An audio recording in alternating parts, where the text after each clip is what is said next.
Madame, Monsieur, bonjour, bienvenue sur le plateau de l'invité de la matinale. C'est la première plateforme des investisseurs et des opérateurs économiques en Afrique et la 5e édition de son événement annuel Hub Africa vient de se terminer à Casablanca. Elle a réuni des opérateurs et des acteurs économiques pour réfléchir au développement de l'entrepreneuriat, véritable support de l'intégration africaine. Pour nous parler de l'événement et de son bilan, nous recevons ce matin sur notre plateau Monsieur Zakaria Fahim. Vous êtes le président de Hub Africa et vous êtes également Managing Partner à BDO. Bienvenue. Bonjour et merci de nous recevoir. Merci à vous d'être venu aujourd'hui nous rejoindre. Alors, je le disais, c'est la première plateforme, Hub Africa, c'est la première plateforme des investisseurs et des opérateurs économiques en Afrique. Est-ce que vous pouvez nous dire un mot de sa création, donc de son historique et de sa vocation ?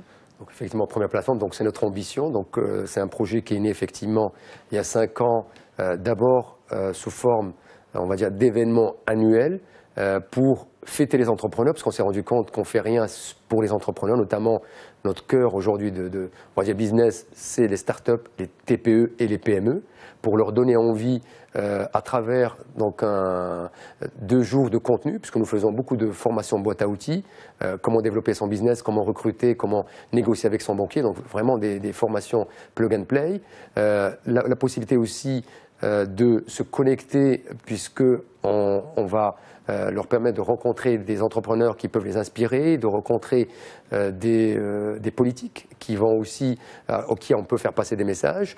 Donc depuis la première édition, on s'est toujours positionné comme étant, je dirais, un titilleur et quelqu'un qui fait passer donc, des choses importantes pour les entrepreneurs. On a réussi à faire passer la loi sur l'auto-entrepreneur, c'est donc grâce à nous. On a poussé sur la loi sur le Business Angel, donc il y a encore en projet, mais on avait fait une feuille de route. On avait initié une feuille de route sur le crowdfunding, c'est-à-dire le financement à l'amorçage. Des levées de fonds. Tout à fait, pour lever de fonds sur des plateformes, parce qu'on s'était rendu compte, et les études le démontrent, que pour réussir à réduire le taux d'échec entre 10 et 15 fois, il faut un bon financement et un bon accompagnement. Et ce que nous apportons aujourd'hui dans cette plateforme, c'est effectivement la connexion des entrepreneurs pour leur dire sortez votre isolement, venez voir ce qui se passe, les bonnes pratiques, c'est possible de faire des choses en Afrique. Et en parallèle, pour ceux qui veulent aller sur le sous-continent, que ce soit, parce qu'on travaille aussi sur la triangulaire, que ce soit des Européens qui veulent aller sur la partie subsaharienne, on leur dit le Maroc, c'est la plateforme, on est légitime, premier centre financier, nous avons la première compagnie aérienne et nous avons aussi, je dirais, des grandes banques qui peuvent accompagner et financer ces acteurs. En Afrique. Alors comment vous le qualifiez, cet entrepreneuriat africain? C'est un véritable levier de l'intégration au niveau du continent. Comment vous le qualifiez? Il est dynamique, il est en crise, il rencontre encore des difficultés? Bon, je pense que ce qui est important, je dis toujours, les entrepreneurs n'ont pas attendu le politique, ils sont sur le terrain. Le vrai challenge, c'est qu'on a beaucoup aujourd'hui dans l'informel. Donc quand vous prenez la TPE, elle est à, on dit, entre 30 et 90%. Donc c'est des gens qui ont besoin je dirais, d'accompagnement pour sortir de l'informel. C'est pour ça que nous, quand on avait initié l'auto-entrepreneur au Maroc, c'est pour le dupliquer aussi, pour accompagner et aussi considérer qu'il va falloir mettre de la cohésion sociale pour qu'un entrepreneur puisse, quand il bosse, ne pas penser aujourd'hui derrière lui à sa petite famille, à ses enfants. Il dit, ben voilà, le minimum, ils ont la cohésion sociale, même si aujourd'hui ça va être difficile, mais s'il nous arrive le moins de pépins, on est couvert. Donc, je pense il y a un souci de structuration tout à de ce secteur qui échappe qui souvent, et comme c'est des acteurs très petits individuellement, mais il ne faut pas oublier que c'est le premier employeur du continent. Quel est le pourcentage de l'informel dans cet entrepreneuriat africain? Est-ce qu'on a des chiffres? Au Maroc, on estime entre 25 et 35%, et que ce soit la Banque mondiale ou la BAD, on considère qu'on peut monter jusqu'à 90%, voire plus, en Afrique subsaharienne. Donc ça veut dire que ça reste des secteurs très importants, dans lesquels il y a aussi un gros dynamisme.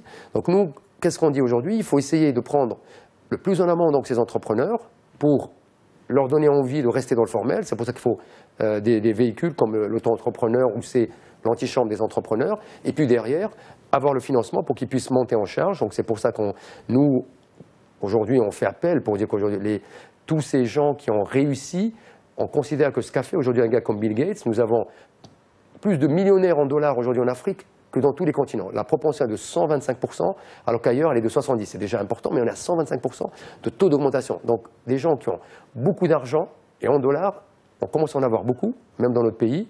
Et je pense qu'ils peuvent être aujourd'hui des facilitateurs pour accompagner le décollage à travers les business angels. Alors, vous avez évoqué la question du financement, mais il y a d'autres questions qui touchent ces jeunes entrepreneurs. Il y a la question de l'éducation, de l'accès aux nouvelles technologies, l'accès au crédit également. Qu'est-ce qui est fait, qu'est-ce qui est identifié comme priorité pour permettre justement leur structuration? Je pense que ce qui est important aujourd'hui, c'est déjà les éviter de rester seuls, parce que très souvent, ils s'isolent et donc ne bénéficient pas aujourd'hui de support qu'on peut avoir quand on est dans une association ou quand on se met en réseau. Où déjà, on leur conseille de ne pas monter un projet seul parce que vous n'avez pas le souffle lent et donc vous allez vous essouffler. Donc déjà, réfléchir différemment et se faire confiance pour trouver un ou plusieurs associés. Donc effectivement, vous avez parlé du financement, c'est un problème, mais beaucoup rappelle aujourd'hui la bureaucratie, la corruption. Donc c'est cité aujourd'hui, on a fait une étude sur la diaspora subsaharienne, par exemple, basée au Maroc, et on retrouve les mêmes problématiques qu'un entrepreneur lambda. Il vous dit effectivement, problème de financement, problème de corruption et problème de financement, corruption et bureaucratie. Et bureaucratie, voilà. Donc il va falloir effectivement qu'on torde le bras à ces trois problématiques. Et pour le faire, il faut effectivement les aider à chasser en meute, leur permettre d'avoir un porte-voix. Et donc nous posons aujourd'hui comme un peu le porte-voix de ces TPME pour pouvoir interpeller le politique et dire, voilà, aujourd'hui, vous avez les meilleurs ambassadeurs pour faire l'Afrique, c'est les PME, c'est les start-up. Alors, est-ce qu'il y a justement des politiques, une réelle volonté, des politiques publiques pour résoudre ces problèmes? Est-ce qu'il y a des choses qui sont faites? Vous avez évoqué la loi Business Angel, des choses pour promouvoir, par exemple, des pépinières, des incubateurs d'entreprises, mais au niveau africain, au niveau de tout le continent? Je pense que pas suffisamment. Donc c'est vrai que le Maroc fait un certain nombre de choses. On l'a vu sur le crowdfunding. On sera le premier si c'est fait, parce que le projet de texte est sur le bureau du ministre. Mais je crois que ce qu'il faut maintenant, c'est, et parmi nos prochains projets, c'est interpeller aujourd'hui des gouvernants sur la politique entrepreneuriale pour mutualiser. Parce qu'on se rend compte souvent qu'on a des bonnes pratiques dans un pays, et puis aussi faire parler les Afriques. Parce qu'effectivement, aujourd'hui, la langue devient une barrière et on se rend compte que là où il se passe beaucoup de choses, c'est les pays anglophones. Mais on n'a rien à envier aux anglophones parce que chaque fois qu'on est, entre guillemets, en compétition avec des startups, on arrive aussi à gagner. Donc je crois qu'il faut sortir du mythe qu'il se passe des choses que dans les pays anglophones et que nous pouvons faire. Donc nous donnons la voix, donc effectivement primant ces entrepreneurs, on leur donne la possibilité d'aller dans des environnements où ils pourront accélérer leur développement. Et je pense que ça, c'est très important de dire que c'est possible. Alors, beaucoup de cabinets d'études, depuis ces 2-3 dernières années, soulignent les stratégies de groupes nationaux qui viennent directement concurrencer des grandes multinationales installées depuis longtemps. Quels sont les atouts de ces groupes nationaux et puis comment les pousser encore davantage? Je pense que ce qu'on a vu dans le BTP, ils ont commencé à chasser en meute, c'est-à-dire que leurs concurrents, c'est les Chinois, c'est les Européens, c'est aussi les Américains, on l'oublie, qui arrivent souvent avec des atouts que nous n'avons pas, donc c'est quasiment parfois du financement, notamment sur les Chinois. Donc c'est d'arriver avec une offre packagée. Et nous, on a vu par exemple des PME, parce qu'on avait fait aussi des roadshows au niveau marocain. On s'est rendu compte que beaucoup d'entreprises ne savaient pas que Maroc Export, qui co-organise avec nous au Africa, a des études sectorielles, des études sur des marchés gratuites pour ces gens-là, que le premier déplacement sur le sous-continent ou à l'international dans le cadre d'une caravane est gratuit, pris en charge. Donc le fait de dire je vais aller pour voir un peu, c'est disponible. Voilà, et ça ne coûte rien. Donc je pense qu'il va falloir continuer à mieux informer et surtout établir cette confiance et nous posons un petit peu comme les efficaces et facilitateurs pour que les entrepreneurs, puisque nous nous positionnons comme étant un événement fait par les entrepreneurs pour les entrepreneurs.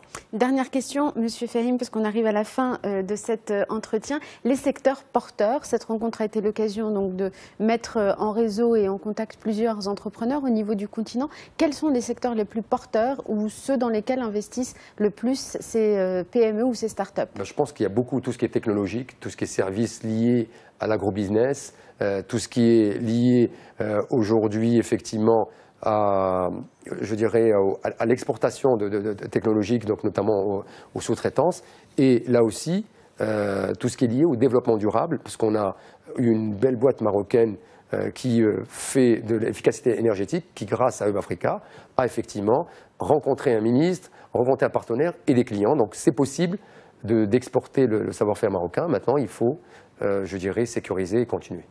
Merci beaucoup, Monsieur Zakaria Fahim, d'avoir été avec nous. Je rappelle donc que vous êtes le président de Hub Africa. Merci d'avoir été avec nous. Merci de nous avoir invités. Merci à vous tous et à vous toutes de nous avoir suivis. Restez sur Médien TV dans un instant. La suite des programmes. Je vous souhaite une excellente journée à tous.